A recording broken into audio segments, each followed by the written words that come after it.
Oremos al Señor. Padre, gracias te damos en este día y te pedimos nuevamente que tengas misericordia de nosotros y nos ayudes realmente a entender qué hay en tu corazón. Permite que este grupo de hermanos y hermanas fieles que te aman, que te siguen, que te sirven, podamos como congregación de forma corporal entender exactamente cuál es tu voluntad para nosotros en el día de hoy. Abrimos tu palabra y tú abres nuestra mente y nuestro corazón para recibirla. En el nombre de Jesús. Amén. Hay un pasaje muy famoso, lo he hablado en muchas otras ocasiones, en diferentes contextos, sea en la iglesia local y en otros lugares, compartiendo la palabra de Dios, pero es uno de los sucesos más conmovedores que me parece a mí por toda la trama que hay en este evento. Y si tienes tu Biblia, y si no en un momentito más vamos a ver el texto en pantalla, vamos al Evangelio de Marcos y el capítulo 4, verso 35 al 41, nos va a contar la famosa historia de Jesús y los discípulos en una barca cruzando el mar de Galilea y una tormenta a la cual Jesús se va a dedicar a calmar para darnos una enseñanza no solo a los discípulos a quienes trataba de él inmediatamente, sino a todos nosotros en el día de hoy a través de la lectura de esta historia. Me gusta pensar, y debo aclarar, que los títulos de la Biblia, los títulos, los números de la Biblia, los capítulos, los versículos, entenderán todos que son cosas que los humanos, los hombres, fueron poniendo en la Biblia y añadiendo a la Escritura para poder hacer más fácil la lectura.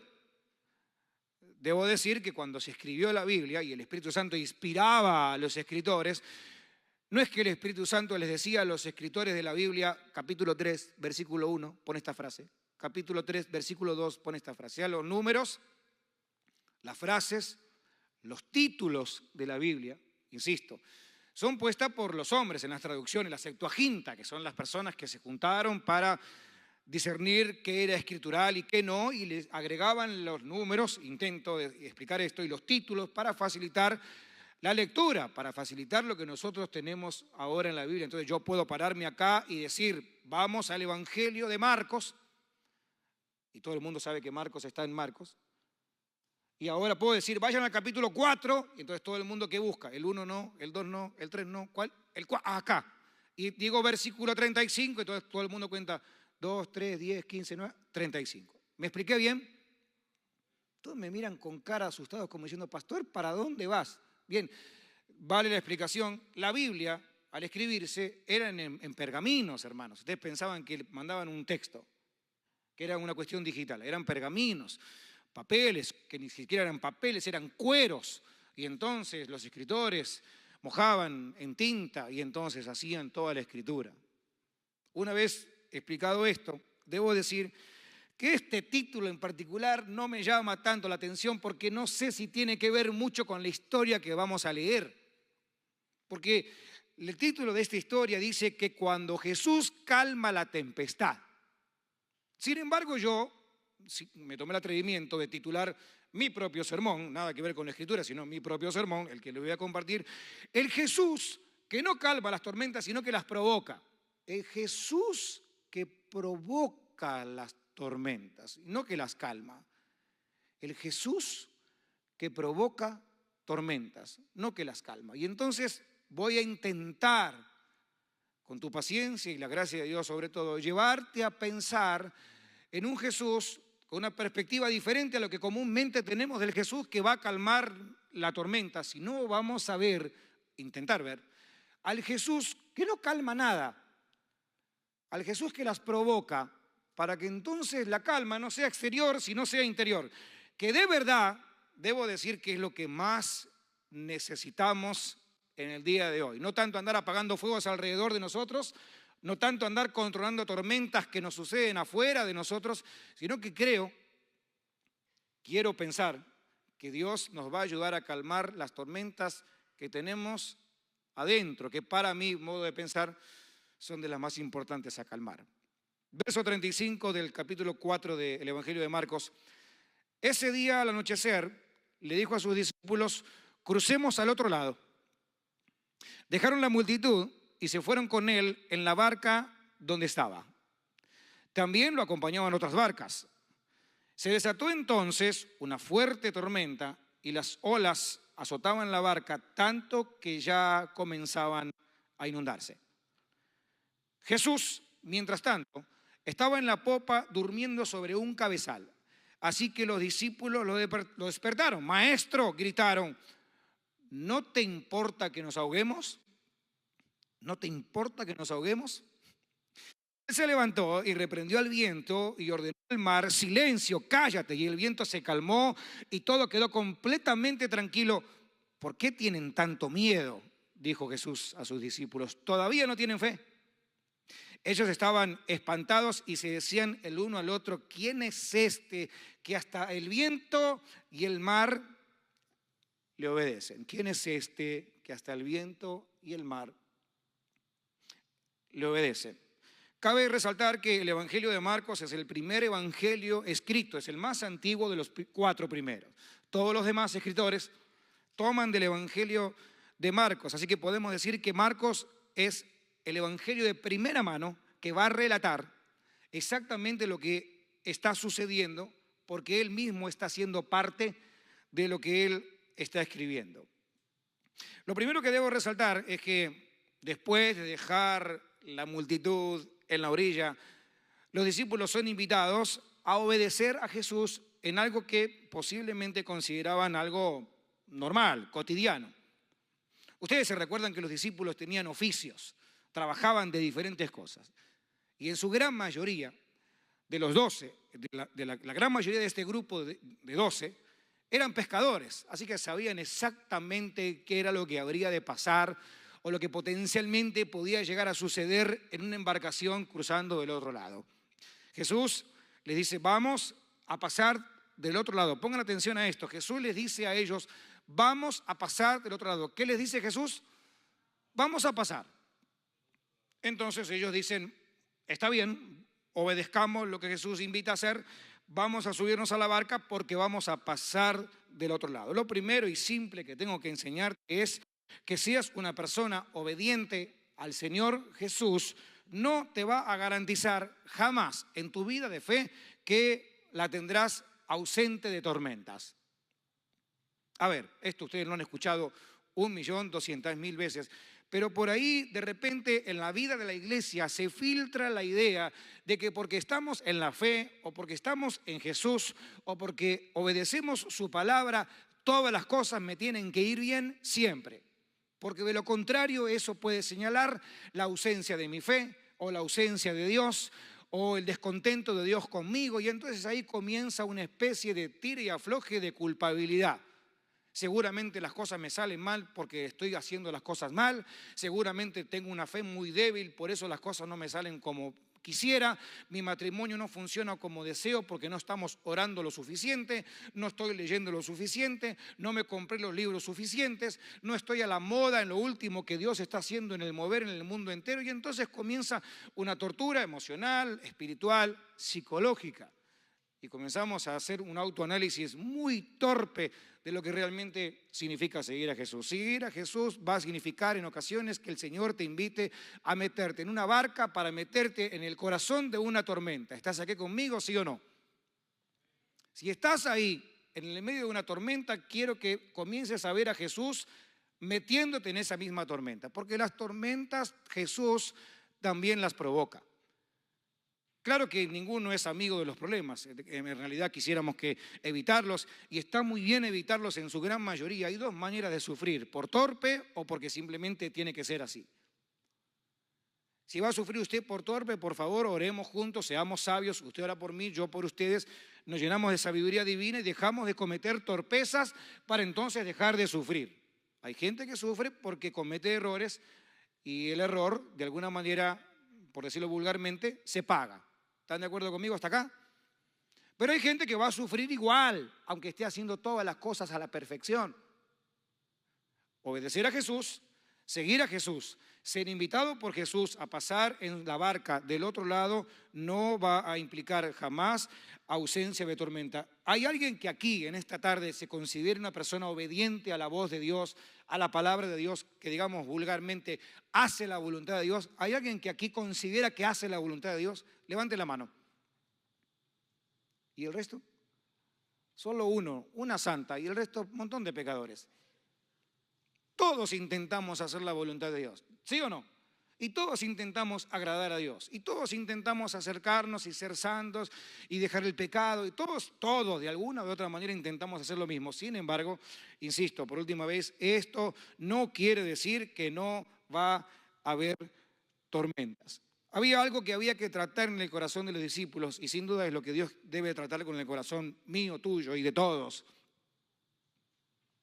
Y es con algunas cosas que suceden solamente adentro de nuestro interior, de nuestro propio corazón. Y es entender exactamente que Él es un Dios que no va a variar por las cosas que me suceden a mí alrededor.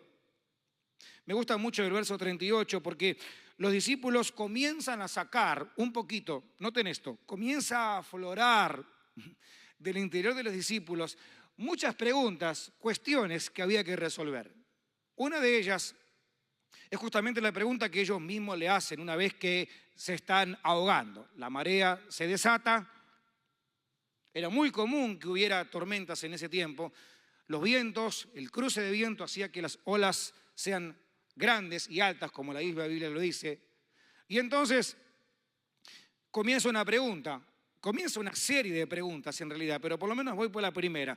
Los discípulos le dicen a Jesús después de despertarlo, Jesús dormía, inexplicablemente dormía, le dicen, ¿no te importa que nosotros nos estamos ahogando?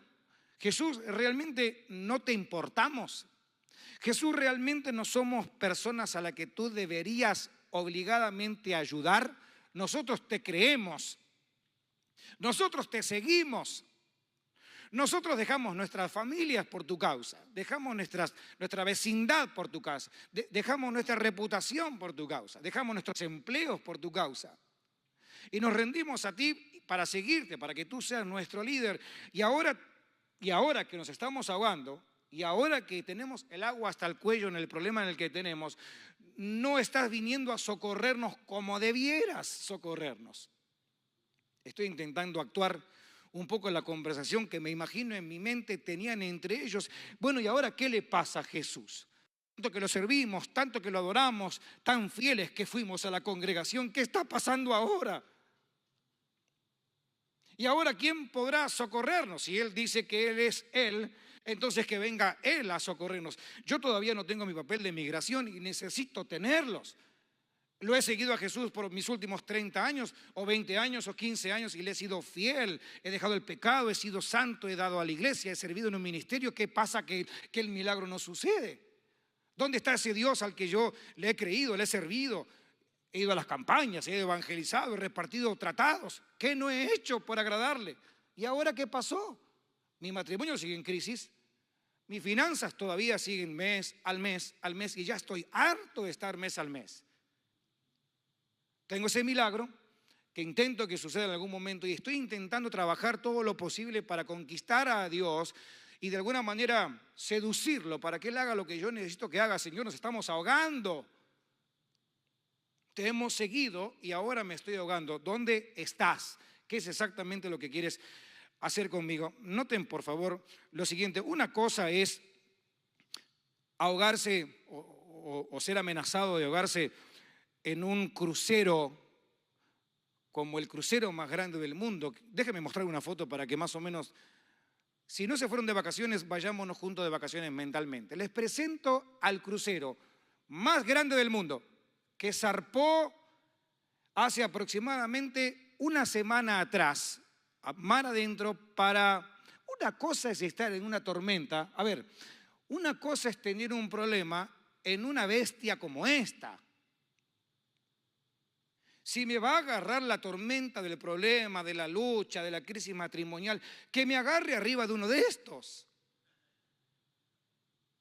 Si voy a tener una crisis de fe en la iglesia, una pérdida, un dolor, cualquier crisis, llámela como usted quiera, cualquier tipo, que por favor me agarren un todo incluido ahí arriba. Porque allá arriba, en un contexto como este, cualquiera atraviesa una lucha. ¿Cómo está aquí, hermano, pasándola, sufriéndola? Lucha, el demonio me tiene atado, pero yo estoy ahí. Nada que ver con esto. Permítame mostrar una foto real. Bueno, aunque esta también lo es. Esta embarcación fue rescatada, fue encontrada y restaurada en el año 86, 1986. Esta embarcación se encontró porque justamente el mar de Galilea retrocedió, una sequía, digámoslo así, y los arqueólogos encontraron parte y restos hasta que obviamente después de una excavación y lograron de alguna forma traer el modelo de una embarcación de aproximadamente 2000 y tantos años de antigüedad según los conocedores. Así que dicen, claro, que era una embarcación similar a la que se usaba en el tiempo de Jesús. Y algunos dicen que era muy similar a la que los discípulos utilizarían, porque era una barca pesquera, utilizarían en el momento de este acontecimiento del que estamos hablando el día de hoy. La cosa cambia, ¿verdad? Porque una cosa es pasar una tormenta en un barcazo como el que vimos hace un ratito, y otra cosa es pasar una tormenta en 3 maderas débiles y pulguientas como la que estamos mostrando en el día de hoy. ¿Por qué nos estamos ahogando? Me podría ahogar en un barco grande, la paso fenomenal, pero no, ahora estoy acá, en algo mucho más chiquito y mucho más precario. ¿Por qué nos estamos ahogando? Y saben que los judíos tenían la costumbre de preguntar o de responder, mejor dicho, con preguntas. Siempre vas a notar en la Biblia que Jesús y los discípulos, y en toda conversación existe un ida y regreso, un ida y vuelta de preguntas, con preguntas, con preguntas. Pregunta Jesús, preguntan los discípulos, pregunta Jesús. Nunca es, en el contexto literario hebreo, nunca es entre sabios, por supuesto, nunca es una pregunta y una respuesta como lo hacemos nosotros en español, ¿verdad? Entonces alguien te podría preguntar con respuesta, ¿cómo estás el día de hoy? Y uno contesta, estoy bien, estoy mal, estoy más o menos. Bueno, en el contexto de la Biblia no sería así. Y entonces los discípulos, ¿qué preguntan los discípulos? A ver, ayúdenme ustedes a mí. ¿Por qué nos estamos ahogando? ¿Qué no te importa cómo estamos? Pónganme cara de enojado y pregúntenme a mí, ¿por qué nos ahogamos? Y entonces Jesús le responde, pero muy interesante, porque le responde justamente con otra pregunta. Y entonces Jesús lo que le dice a respuesta de por qué nos estamos ahogando, Jesús le dice, ¿por qué tienen miedo? A ver, los discípulos están con el agua hasta acá arriba, están tratando de sacar el poquito de agua con algún recipiente que encontraron por ahí, una lata vieja, alguna lata de tomate que se comieron en el momento. Están tratando de sacar el agua, Jesús está dormido. Por favor, transpórtese un poquito a la imagen. Los discípulos desesperados, sacando el agua, preguntándose qué le pasa a este que duerme y no nos ayuda. Los baños lo despiertan, le dicen, ¿por qué nos estamos ahogando? Y Jesús se levanta, se quita una lagaña, para el viento, para el mar, lo mira a ellos y le dice, ¿por qué ustedes tienen miedo? ¿Y cómo que por qué tengo miedo? ¿No me ves que estoy con el agua hasta acá arriba? ¿Habría una razón más lógica que el hecho de pensar que estoy en el medio de una tormenta y me estoy ahogando, que quisieras que te mostrara algo más? Jesús, me estás preguntando una cosa que parece hasta tonta la pregunta, si me animo a decirlo de esa forma. El miedo tiene una definición, como otras tantas emociones, pero me la atención que el miedo en particular es una emoción básica y natural que experimentamos, según los que saben, como respuesta a una amenaza percibida o a un peligro real. Es una reacción de supervivencia que nos permite estar alerta y preparados para enfrentar o evitar situaciones que consideramos o se consideran situaciones amenazantes. A ver, dicho la explicación esta, a pesar de que los discípulos nunca leyeron esta explicación, ustedes y yo sí, entonces Jesús le dice a ellos, ¿por qué tienen miedo? ¿Y había alguna razón más para explicar? Si nos estábamos ahogando, ¿hay alguna razón más por la cual deba tener miedo? Si tengo un diagnóstico médico totalmente inesperado, ¿hay algo más que me deba pasar para tener miedo? Si no sé qué va a pasar en mi futuro, ni sé qué va a pasar en mi trabajo, no sé qué va a pasar con mis papeles de migración, tampoco sé qué va a pasar con mi salud. ¿Hay algo más que pueda llegar a explicarte yo de la razón por la cual deba lógicamente explicarte que por qué tengo miedo? Como papás, que la mayoría lo somos, tenemos ese privilegio enorme de serlo, hay una sensación de temor, de miedo y de precaución al futuro terrible, porque esto está cada vez peor. ¿Están de acuerdo conmigo, sí o no? Ya lo sabemos, ¿no? Los abuelos, papás, etcétera. Bueno, caramba, es un reto grande. Y hay un poco de temor, llámalo miedito, llámalo como quieras, pero ¿lo sientes o no lo sientes? Claro que lo siento. Si no tengo control, obviamente tememos en mayor grado las cosas en las cuales nosotros no tenemos el control, y eso provoca miedo. ¿Saben cuántas veces en la Biblia aparece la frase no tengas miedo, no tengas temor, no tengas? ¿Saben cuántas? 365 veces, exactamente 365 veces. Parece que Dios, en su gracia enorme, nos dejó un no temas o un no tengas miedo para cada uno de los días del año en el que vamos a vivir. Porque lógicamente se sabe que naturalmente somos personas que tenemos miedo y que tenemos temor. Ahora, según la explicación básica y lógica, parece que tenemos dos clases de miedo. Un miedo que es natural, bien, que es provocado por dos cosas. Por una alerta o una idea o una imagen, vamos a llamarla percepción. Tenemos una percepción o una situación completamente real. Ahora, claro, las tormentas que nos pasan en la vida provocan en nosotros toda clase de miedo, la real y la irreal. Miedo al fracaso, miedo a la crítica, miedo al ridículo, miedo a la burla, miedo a perder lo que se invirtió, miedo a quedar avergonzado en público, miedo a no cumplir con el objetivo que tengo. Miedo, miedo, miedo y más miedo. Llámalo como tú quieras, pero usaré la palabra miedo para encerrar todos. Dije que hay dos maneras básicas de percibir el miedo. Dije una que es la percepción y la otra es realmente lo que me está sucediendo. Ahora, qué interesante es esto, y al ver esta foto te voy a comentar lo siguiente. Esto se llama percepción visual. ¿Cómo se llama? Percepción visual. ¿Cómo se llama? ¿Alguien me puede gritar qué está viendo en la pantalla en este momento?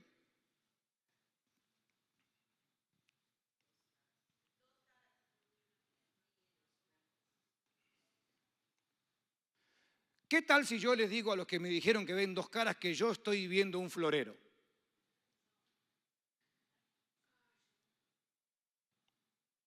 ¿Alguien ve un florero? ¿Qué tal yo le digo que estoy viendo dos caras? ¿Qué usted está viendo? Los que quieren ser amigos del pastor digan florero.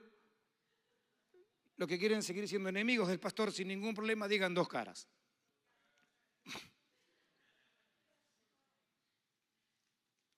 Percepción.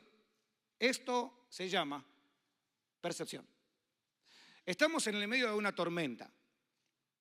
La barca se está hundiendo y esto parece ser el final. ¿Me siguen?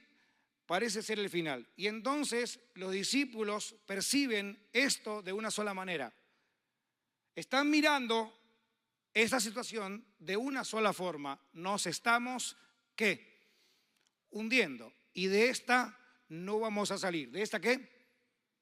De esta no salimos. Y entonces comienza la discusión. ¿Qué estás viendo? Entonces un grupo de los que no son amigos de Jesús, como de los que acá no son amigos del pastor, dicen dos caras. Y Jesús, que es el que yo represento, digo, no, yo estoy viendo un florero. Y entonces el resto ve dos caras, pero Jesús ve un florero, ¿no? Obviamente olvídense de lo que acabo de decir en cuanto a Jesús. Dos caras, un florero. Y entonces, gracias por la acotación, una hermana aquí dice que por ahí se puede ver como dos mariposas, como tres mariposas, como yo lo veo como dos tacos de carne asada. Mi percepción, porque estoy hablando desde mi estómago, ¿no? ¿Se entiende lo que estoy intentando enseñar? Percepción, te estás ahogando, te estás ahogando y esa es tu realidad. ¿Eso es mentira? No es mentira, es tu realidad, te estás ahogando. ¿Los discípulos estaban mintiendo? No, se estaban ahogando. Pero viene Jesús y le dice, miren muchachos, esto funciona así. Esta es la percepción de ustedes, pero yo soy Dios. Ustedes están viendo esto como lo están viendo y no es mentira. La fe nunca es algo de lo cual debemos jactarnos para anular la verdad. Diré esto otra vez, más detenidamente. Si una persona está enferma, necesita ir al doctor.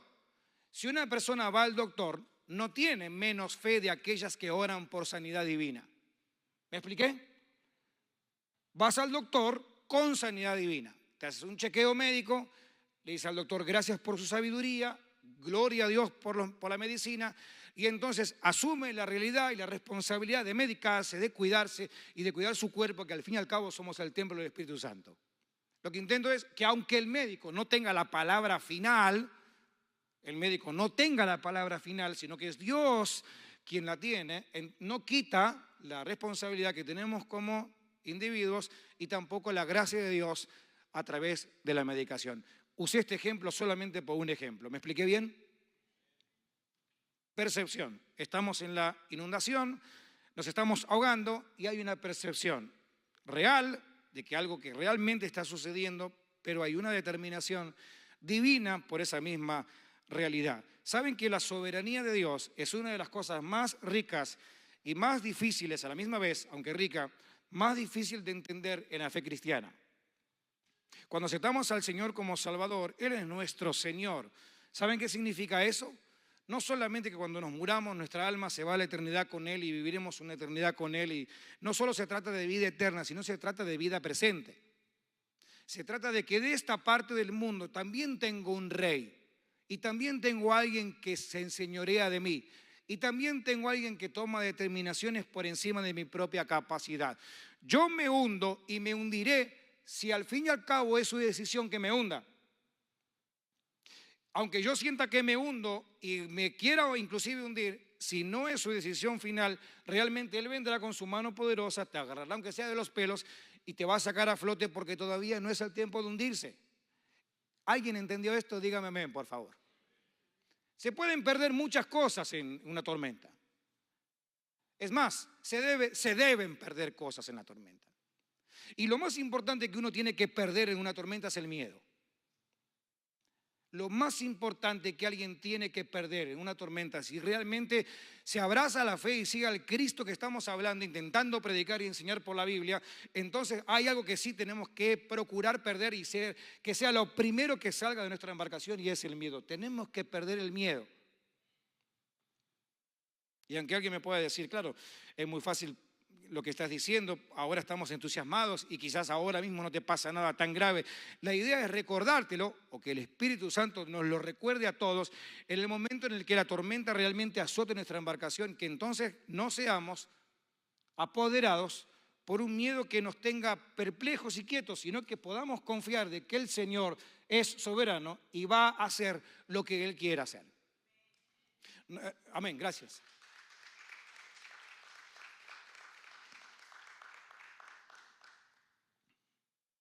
Habría que seguir hablando bastante más acerca de esto, pero iré por la segunda pregunta que Jesús le hace. ¿Por qué tienen miedo? Él les pregunta primero. Y en segundo lugar, y por último, le dice, ¿y todavía ustedes no tienen fe? Me encanta esto. Los discípulos dicen, ¡hey, cuídanos, que nos estamos ahogando! ¿Qué pasó contigo? Y ahí parece que ellos hubieran dicho, ¿por qué abrimos la boca? Como suele suceder con los bocones. ¿Por qué abrimos la boca? Y viene Jesús y le dice, ¿qué les pasa? ¿Tienen miedo? Primera cachetada santa. Segunda cachetada para acomodar la cara en el mismo lugar, y entonces le dice, ¿qué les pasa? ¿Y todavía no tienen fe? ¡Pah! Hay muchas definiciones de fe. La Biblia define la fe. Hebreos capítulo 11, lo conocen de memoria. La fe es la certeza de lo que se espera, convicción de lo que no se ve, y mucho se habla de la fe.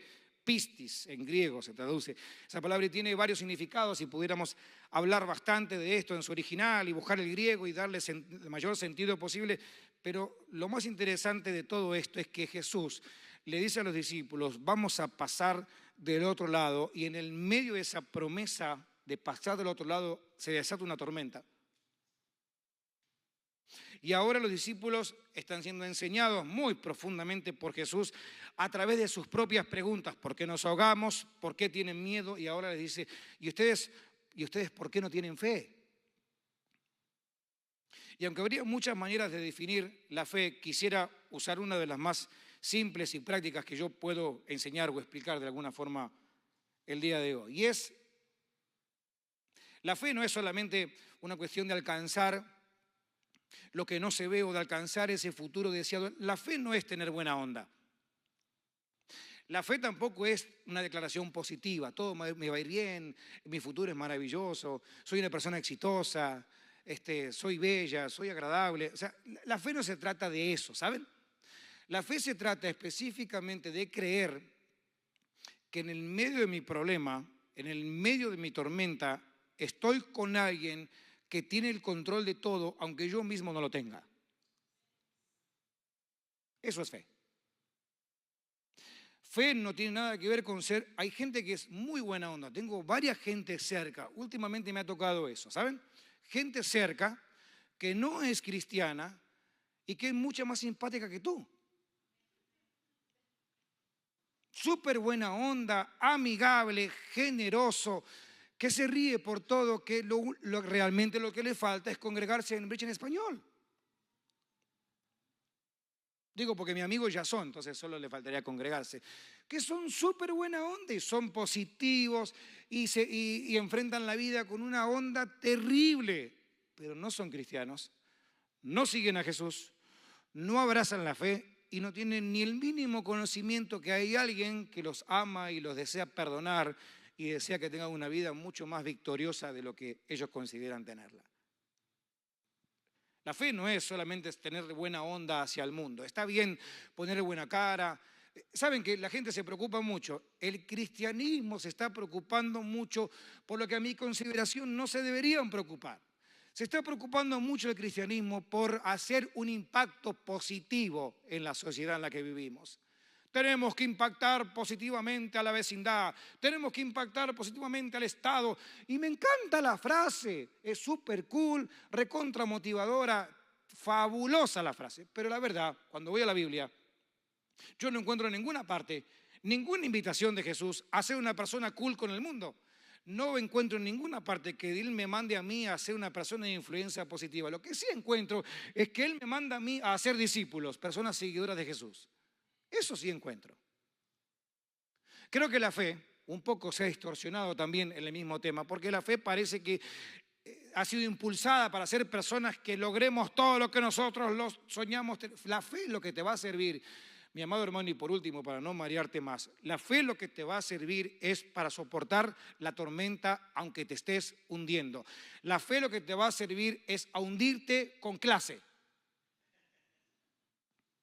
A hundirte creyendo que el Señor todavía sigue en la embarcación y que si es necesario que Él te haga una respiración boca a boca en la orilla del mar porque te hundiste, porque te estás ahogando, de todas maneras Él está ahí y si me tengo que ahogar, me ahogo, no tengo problema porque Él tiene el poder para levantarme. Eso considero, sin ninguna duda, que podría ser una de las mayores explicaciones y desafíos acerca de la fe. Lucas 17, 3 al 5, Jesús estaba hablando algo maravilloso a los discípulos nuevamente. Y entonces Jesús enseña acerca del perdón, acerca de lo que hay que actuar y lo que hay que hacer. Y la verdad, mis queridos, para esto sí que se necesita fe. Lucas 17, 3 al 5 dice así: si tu hermano, póngame toda la atención posible, tu hermano peca, repréndelo. Y si se arrepiente, perdónalo. Aun si peca contra ti 7 veces en un día y 7 veces regresa a decirte me arrepiento, perdónalo. Yo ya estoy descalificado. Una sola vez, conmigo 2, a lo sumo 3, de 3 en adelante no conozco número. Verso 5, entonces los apóstoles le dijeron al Señor: Señor, auméntame la fe. No te preocupes por mover montañas, ni por prosperar, ni por ser una persona exitosa. Dame la fe para poder realmente ser una persona de fe, para poder cruzar la tormenta de la falta de perdón, porque a este que tengo al lado, Señor, si no te lo llevas, te lo mando. Porque para eso hay que tener fe. Iba a decir otra cosa, pero podía sonar poco ofensiva y grosera. Pero para eso hay que tener fe. Para eso hay que ser valiente, para perdonar, para amar, para agrandar tu corazón. Para eso hace falta fe. Para cruzar el mar de la turbulencia de eso que te está ahogando y que parece que viene en contra tuya todos los días, es una ola más grande y un problema peor. Para eso hace falta realmente fe. Entonces Jesús, sin ánimo de continuar con la idea, mucho más. Ese mismo pasaje, Jesús, un poco más abajo, dice: muchachos, si ustedes tuvieran fe como un grano de mostaza, ustedes le dirían a la montaña que se mueve y la montaña se movería, y todos los cristianos que somos, nos encantan las canciones y el bochinche y el ruido, cantamos y la montaña se moverá, se moverá. ¿Cuántos cantaron eso alguna vez? No tienen ni idea lo que están cantando.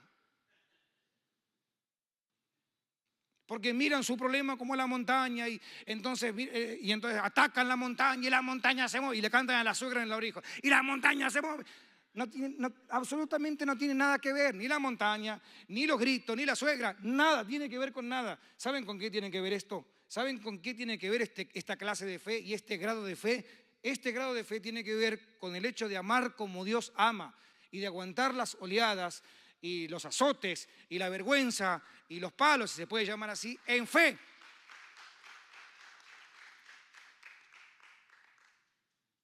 Yo estoy seguro que el Señor en su gracia nos va a ayudar a ser personas realmente obedientes. ¿Qué había del otro lado de Galilea, del mar? ¿Qué había del otro lado? Voy a terminar ya. Del otro lado había un espécimen raro en Gadara, llamado el endemoniado gadareno, un tipo rarísimo, gentil, de un sitio que los judíos no podían ni tocar ni hablar. Del otro lado se comía cerdo, hacían carnitas, taquitos. Eran terribles pecadores, todos los de esa parte del mundo eran lo peor. Del charco para este lado estaban todos los santos, todos los que las sabían todas. Y Jesús dice: no, hay que cruzar esta tormenta, hay que cruzar, porque tengo que llegar a alguien que va a escuchar lo que le tengo para decir. Jesús llega del otro lado, y ahora los discípulos dicen: con razón la tormenta, con razón, había que aprender acerca de la fe, con razón lo que está pasando. Y Jesús libera al endemoniado, ¿se recuerdan eso? Poco tiempo más adelante, un par de capítulos más, hay un despertar espiritual en Galilea, hay un despertar espiritual por boca del mismo endemoniado o ex endemoniado. Ya no estaba más poseído por demonios, ahora estaba poseído por Cristo. Este mismo individuo había sido una persona casi invisible, se formó, se convirtió en el gran evangelizador del lugar donde él había estado viviendo por tanto tiempo en oscuridad. Jesús no te hace pasar por tormentas porque sí. Porque dice: a ver si me cree, a ver hasta cuánto aguanta sufrir. A ver, Jesús no es ese tipo de personas. Por favor, si alguna vez pensaste que así es Jesús, olvídatelo, bórratelo de tu mente de forma inmediata y mismo de tu corazón. Si acaso Jesús permite que por su gracia, la iglesia, los creyentes, tu matrimonio, tus finanzas, tu propia vida espiritual, emocional, psíquica, pase por tormentas, por zarandas, por problemas, es simplemente porque Él te está preparando para hacer algo mucho más grande de lo que tu mente puede pensar. Y a cómo los discípulos y a cómo ellos debemos ser preparados para todo lo maravilloso que Dios tiene para nosotros. Hay que entender a través de la misma experiencia cuánto Dios nos ama, y nos ama tanto que no habrá tormenta que nos ahogue. Amén. Los chicos de la música pasan por acá. Padre, gracias.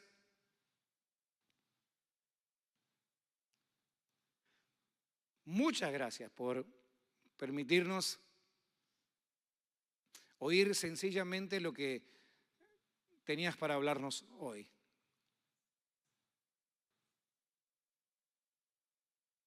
Y todos los que estamos atravesando por algún momento incómodo, para serte sincero, Dios, muchas veces pienso que mi barca se va a hundir. Y la verdad, Jesús, viendo a los discípulos, no me animo a criticarlos. No me animo a decir una sola palabra en contra de ellos, ni a levantar ninguna opinión por su poca fe, por su mucho miedo, porque de verdad te digo, Jesús, en este día me siento tan identificado con cada uno de ellos. Muchas veces estoy delante de tu presencia reclamándote lo bueno que yo he sido para ti, lo mucho que he hecho hacia ti. Y a veces me siento tan desanimado por eso. Porque he hecho tanto, he creído tanto, he sembrado tanto. Y parece que a todos les toca una respuesta positiva y satisfactoria, menos a mí. En mi mente sé que no te olvidas de mí, pero en mi corazón te siento tan lejos. Pero intento escuchar tus preguntas otra vez. ¿Por qué tengo miedo? ¿Y por qué tengo tan poca fe?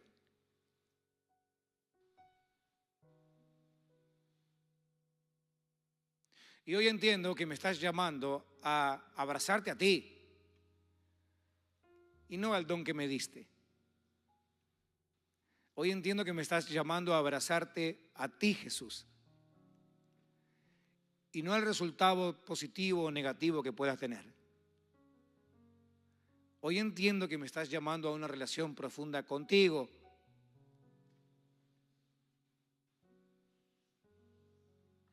Hoy entiendo que estás llamando a que yo pueda dedicar más tiempo a estar delante tuyo y no delante de los demás para compararme quién logra o quién no, quién está mejor o peor.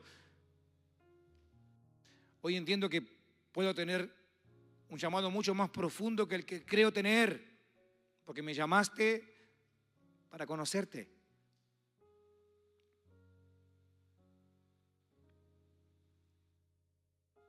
Señor, ¿cuántas veces he cantado y he creído y he proclamado que si te tengo a ti, lo tengo todo?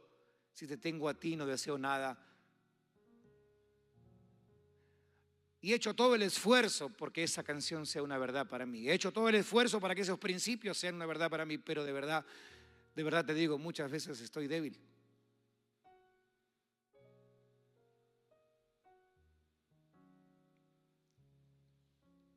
Y muchas veces escucho a los que se están hundiendo junto conmigo y nos apodera a todos el temor.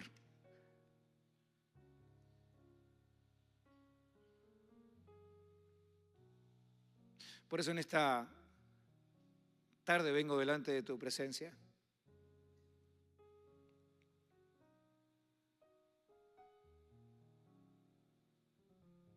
y te pido con todo mi corazón que no pares la tormenta. No la pares hasta que yo no pueda verte. Señor, no detengas la tormenta hasta que yo no sepa que estás ahí.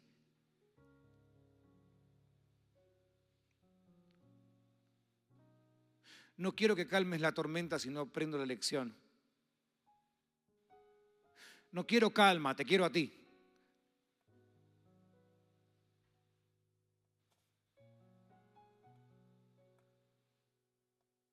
Permite que cada hombre y mujer en esta tarde, ninguno, corramos a la pronta solución, sino que corramos a ti. Y en mi torpeza, como los discípulos, corro a ti, a decirte, Señor, me estoy ahogando. Y abriré mi mente y mi corazón para que me contestes como quieras contestarme. Oro esto en el nombre de Jesús. Amén.